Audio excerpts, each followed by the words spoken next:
Chers amis, la parashat Nitzavim comporte un verset particulièrement mystérieux. C'est le verset 28 du chapitre 29 de Devarim, et ce verset a suscité beaucoup d'interrogations et il continue à passionner et à interpeller les érudits jusqu'à nos jours. Je vais vous le lire en hébreu, puis je vous en donnerai la traduction en français. Hanistarot, l'Hashem Elokeinu, Haniglot, lanu levaninu adolam, lasot et kol divrei hatorazot. Les choses cachées appartiennent à l'Éternel notre Dieu, mais les choses révélées sont à nous et à nos enfants pour toujours, afin que nous mettions en pratique toutes les paroles de cette doctrine. Ce verset présente une particularité typographique étonnante. 11 points se trouvent placés au-dessus des mots « lanu ou le vanenu a », c'est-à-dire « sont à nous et à nos enfants ».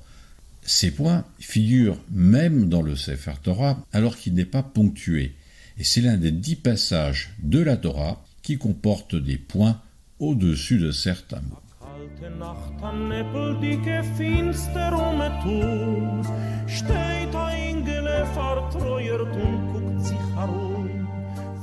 Des points bien singuliers. Pour les érudits qui étudient les textes anciens, les points sur les mots sont des indications par lesquelles les copistes signalaient à leur père qu'ils avaient un doute sur un mot qui devrait être effacé, mais par respect pour le texte sacré, ce mot était conservé. Ces points, notation conventionnelle des copistes d'Alexandrie, existaient aussi chez les Grecs et ne sont donc pas spécifiques au judaïsme ou au sophrim. Ces passages sont signalés dans les Havot de Rabbi Nathan avec le commentaire suivant. Ainsi, dit Ezra, si un jour le prophète Élie vient me voir et me demande « Pourquoi as-tu écrit ceci ?» je lui dirai que j'ai mis des points sur ces mots, et s'il me dit « C'est bien ce que tu as écrit », je retirerai les points.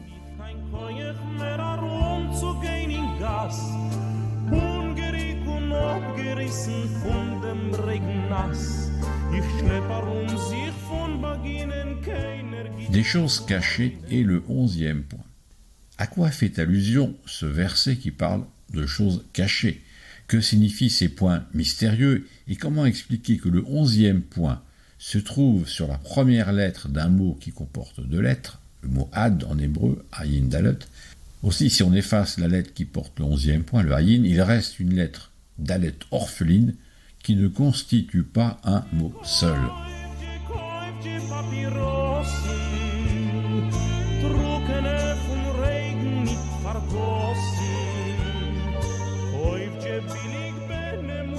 Les explications midrashiques. Pour le midrash Michelet, en entendant ce verset, les enfants d'Israël ont demandé à Dieu « Nous sommes donc soumis aux commandements qui sont compréhensibles, mais pas aux commandements dont le sens est caché. » Dieu leur a répondu « Mais même les commandements qui vous sont compréhensibles, vous n'arriverez pas à les observer. » C'était donc un reproche que Dieu faisait aux enfants d'Israël, qui ne seront pas capables, ni eux, ni leurs enfants, d'observer les mitzvot dont le sens leur a pourtant été révélé. C'est pourquoi les mots « lanu » ou « le vanenu » doivent être effacés.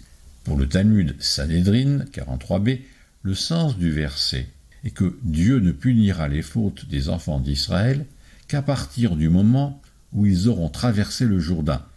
Toutefois, aucune de ces explications ne permet de comprendre la présence du 11e point sur une lettre isolée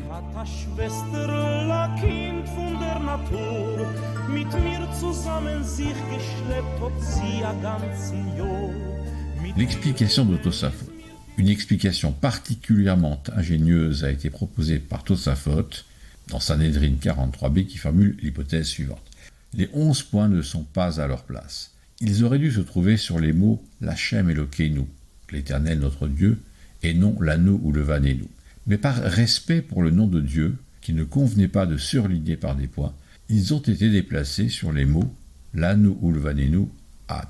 L'expression « l'Hashem Elokeinu » comporte exactement 11 lettres, comme le nombre de points du verset. Alors si on supprime l'expression « l'Hashem Elokeinu » du verset, il reste Hanistarot v'haniglot, lanu ou le vanenu adolam, la asot, kol divrei hatorazot. Les choses cachées et les choses révélées sont à nous et à nos enfants pour toujours, afin que nous mettions en pratique toutes les paroles de cette doctrine. Ce qui signifie qu'il n'y a pas dans la Torah de doctrine ésotérique à laquelle seule une poignée d'élus aurait accès.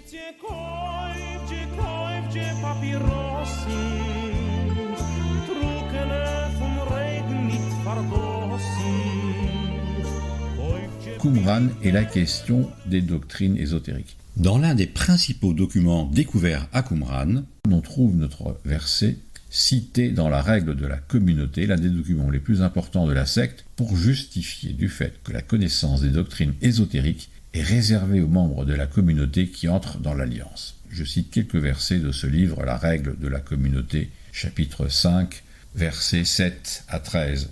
Les nouveaux membres devront faire serment envers les lois de Moïse révélées à tous les Juifs, mais de plus, ils doivent observer les commandements conformément à la connaissance secrète révélée par les fils de Tsadok qui dirigent leur secte. Et voici le serment d'entrée dans l'alliance. Car ceux-là n'ont pas été comptés dans son alliance, car ils n'ont pas enquêté et ils ne l'ont pas recherché en ce qui concerne ses préceptes, en vue de connaître les choses cachées dans lesquelles ils s'étaient égarés de façon coupable, et les choses révélées, ils les ont traitées avec insolence. Et que s'accomplissent contre eux les jugements grandioses pour l'extermination éternelle. Traduction extraite des écrits intertestamentaires dans les éditions de la Pléiade. D'où l'hypothèse formulée par le professeur Emmanuel Tov de l'Université de Jérusalem, spécialiste des documents de Qumran, selon laquelle les scribes qui ont ajouté ces points voulaient s'opposer aux doctrines des sectaires qui affirmaient posséder des connaissances ésotériques en citant notre verset. C'est ce que Tosafot a retrouvé de manière intuitive, sans la connaissance historique qui a été rendue possible au XXe siècle par la découverte des documents de Qumran.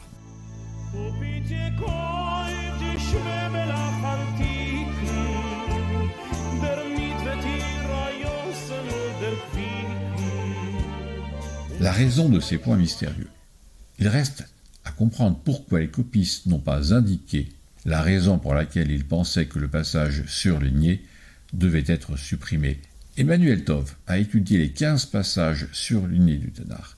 Et il a trouvé pour plus de la moitié d'entre eux des textes anciens dans lesquels les passages surlignés n'existaient pas. Ce qui tend à confirmer que cette indication des copistes était fondée sur l'absence de ces mots dans d'autres versions et d'autres documents, et non pas parce qu'ils avaient décidé de les retirer pour des raisons précises qu'ils auraient dû alors indiquer. Il n'en reste pas moins que dans certains cas, comme dans le verset de notre paracha, des raisons doctrinales ont pu justifier la volonté d'effacer certains mots. Ce commentaire m'a été inspiré par plusieurs articles publiés par le professeur Albert Baumgarten et par le professeur Emmanuel Tov. Shabbat Shalom.